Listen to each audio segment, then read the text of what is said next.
केल्याचा आरोप स्थानिक वकिलांनी केलेला आहे. आपण पाहू शकतो या ठिकाणी जे पोलीस असतील किंवा सरकारी वकील असेल किंवा जे पोलीस यंत्रणा असेल त्यांच्यावरती दबाव टाकून जी कलम लावली गेली नाही ती कलम लावण्यासाठी वकिलांनी या ठिकाणी एकत्र येत निवेदन केल्यानंतर ती कलम आज ऍडिशनल लावण्यात आलेली आहे. आणि याच प्रकरणानंतर युक्तिवाद झाल्यानंतर पुन्हा एकदा असीम सरोदे ऍडव्होकेट असीम सरोदे हे पुन्हा एकदा कल्याण न्यायालयामध्ये युक्तिवाद करणार आहेत. आपण त्यांच्याकडनं जाणून घेऊया. सर, तुम्ही जो मुलीवरती अत्याचार झालाय त्या प्रकरणात पुन्हा एकदा युक्तिवाद करणार आहेत, काय प्रामुख्याने युक्तिवाद तुमचा असणार आहे? सरकारी वकिलांच्या परवानगीने आणि न्यायालयाच्या परवानगीने हा युक्तिवाद करण्याची संमती देण्यात आलेली आहे. त्यामुळे आधी सुद्धा कल्याण न्यायालयातल्या ज्या 12-15 संवेदनशील वकिलांनी विक्टिमची आणि त्यांच्या परिवाराची बाजू मांडण्याचा प्रयत्न केलेला आहे. त्या सगळ्यांचं मी मनापासून अभिनंदन करतो आणि महाराष्ट्रातल्या समस्त जनतेने यांचं स्वागत करायला पाहिजे की ते विक्टिमला न्याय मिळाला पाहिजे म्हणून उपस्थित झालेले आहेत. अशा वेळेस सुरुवातीपासून जो तपास आहे तो अज्ञानावर आधारित आहे असं मला वाटते. पोलिसांनाच कायदा माहीत नसणं ही खूप मोठी चूक आहे आणि पोलिसांनी अपूर्ण कलम लावणं ही सुद्धा त्यांची गंभीर चूक आहे. त्यामुळे याची दखल इथल्या गृहमंत्र्यांनी घेतली पाहिजे महाराष्ट्राच्या, आणि त्यांनी हे लक्षात घेतलं पाहिजे की पोलिसांचं जर नीट कायद्याचं प्रशिक्षण झालं नसेल तर जनता न्यायासाठी कुणाकडे बघणार आहे. म्हणजे या वकिलांना काय सांगायला लागलं की कलम 6 लावा, कलम 9 लावा, आणि आता ते कलम लावण्यात येतात कलम 21चा वापर करा.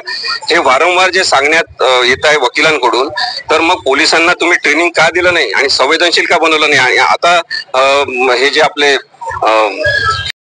त्यांनी हे लक्षात घेतलं पाहिजे की पोलिसांचं जर नीट कायद्याचं प्रशिक्षण झालं नसेल तर जनता न्यायासाठी कुणाकडे बघणार आहे. म्हणजे या वकिलांना काय सांगायला लागलं की कलम 6 लावा, कलम 9 लावा, आणि आता ते कलम लावण्यात येतात कलम 21चा वापर करा.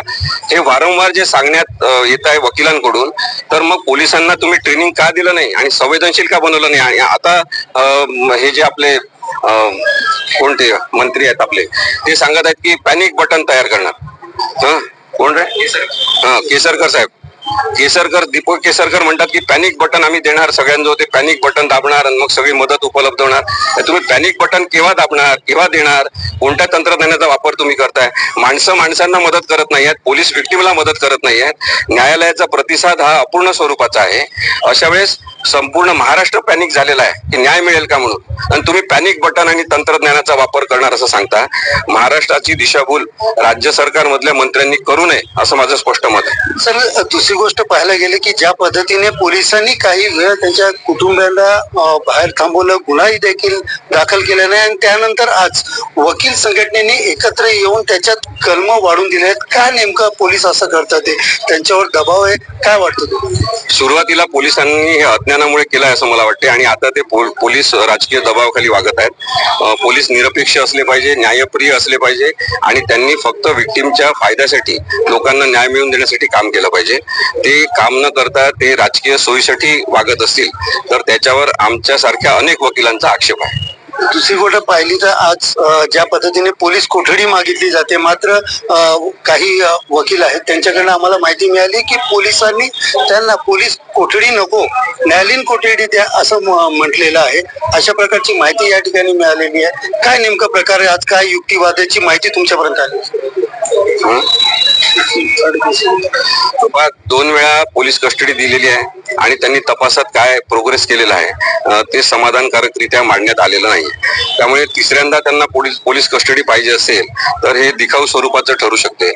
त्यामुळे मॅजिस्ट्रेट कस्टडीमध्ये सुद्धा तपास होऊ शकतो आणि पोलिसांचा दबाव उलट असणार नाही अशी सुद्धा शक्यता काही वकिलांना वाटते. त्यामुळे त्यांचं मत तसं असेल.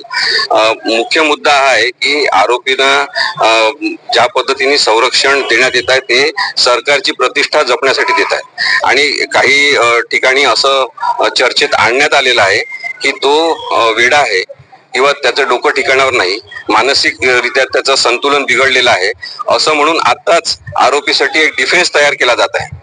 आणि हे कोण सांगत असतील महाराष्ट्र सरकारला, याची कल्पना महाराष्ट्रातल्या लोकांना आहे. की आतापासून असं रेकॉर्ड तयार करायचं की तो मानसिक दृष्ट्या संतुलित नाही, हे नाही. आणि मग कालांतराने जेव्हा न्याय मागण्याची प्रक्रिया मंद होत जाईल समाजामधली, प्रत्येकाला आपापलं काम आहे, आयुष्य आहे, ते आपलं आयुष्य जगतील आणि हा विषय चर्चेतून मागे पडेल, त्यावेळेस मग आरोपीचं काय करायचं ते ठरवू. अशा पद्धतीने जर शासनाची भूमिका असेल आणि तशा सूचना पोलिसांना देण्यात आल्या असेल, दबाव आणला असेल, तर त्याची सुद्धा देखरेख हे सगळे वकील करत आहेत, ते मला सांगायचं. आज तुमचा युक्तिवाद होणार आहे, प्रामुख्याने तुम्ही कुठला विषय घेणार आहात याच्यावरतीच, की तो मेंटली त्याचे डॉक्टर्स वगैरेची ट्रीटमेंट त्यांच्यावरती झाली आहे का, त्यांचं औषध गोळ्या वगैरेचे काय डॉक्युमेंट सबमिट केले का, या सगळ्या गोष्टीवरती तुम्ही नेमका युक्तिवाद काय असतो? महत्वाचा मुद्दा हा विक्टिमला संरक्षण मिळालं पाहिजे, न्याय मिळाला पाहिजे हा आहे. त्यामुळे त्या संदर्भातल्या ज्या प्रक्रिया झाल्या असतील, कागदपत्र मांडण्यात आली असतील, ते अत्यंत पारदर्शकपणे या वकिलांना दिले पाहिजे. म्हणजे इथे ऍडव्होकेट जगताप सर आहेत, जे बारचे अध्यक्ष आहेत, ऍडव्होकेट सरोदे आणि त्यांची टीम आहे जी मदत करतात इथल्या लोकांना, तर त्यांना मोकळेपणाने कोर्टाने कागदपत्र सगळे द्यायला पाहिजे. त्यांच्या ताब्यात असलेले सगळे कागदपत्र दाखवून विचारायला पाहिजे स्वतःहून. सुमोटो आपण त्याला म्हणतो, त्याला प्रोएक्टिव्ह ज्युडिशरी असं म्हणतो आपण, की सक्रिय न्याय व्यवस्था. त्यांनी स्वतः म्हटलं पाहिजे सगळ्या वकिलांना की आपण सगळेजण मिळून न्यायाच्या दिशेने विक्टिमला नेऊ. तुम्ही हे कागदपत्र पाहून सांगा की याच्यात काही कमतरता आहे का, अजून काही तुमच्या सूचना आहेत का. अशा पद्धतीने जर एकत्रित काम केलं तर आरोपींना नक्कीच कडक शिक्षा होऊ शकते. एकंदरीत पाहायला गेलं तर पोलिसांनी पहिले दिरंगाई केलेली, मात्र कलम लावायला पण दिरंगाई केल्याने वकील असोसिएशन जे आहेत